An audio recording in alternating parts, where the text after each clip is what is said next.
Pourquoi j'aime Napoléon?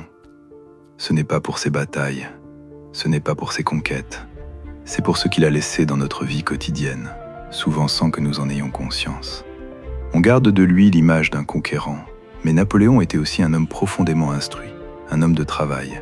Il passait des heures à son bureau à construire les fondations législatives de la vie des Français, des fondations que nous retrouvons encore aujourd'hui. Dans l'ADN même de la République française, il y a encore ces traces vivantes.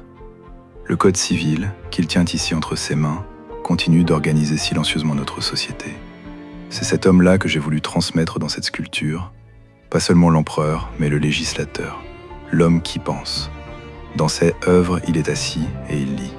Son visage laisse apparaître un sourire discret, presque secret, comme si une idée venait de surgir. Dans sa main, la Légion d'honneur rappelle ce lien profond entre la nation et ceux qu'elle reconnaît.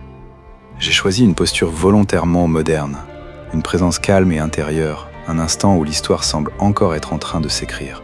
Le jade blanc inscrit la figure dans le temps long et il porte la mémoire, tandis que l'acier inoxydable reflète notre présent et introduit une lumière contemporaine.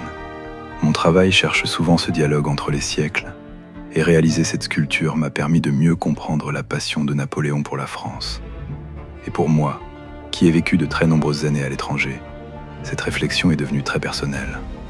On découvre alors combien il est essentiel de connaître ses racines, et combien les valeurs de la République française, liberté, égalité, fraternité, ne sont pas universelles partout dans le monde. Sculpter Napoléon ainsi, c'est proposer une autre rencontre, non pas avec une image figée de l'histoire, mais avec une présence encore active dans notre quotidien. De la patrie, le jour de gloire est arrivé, contre nous de la tyrannie.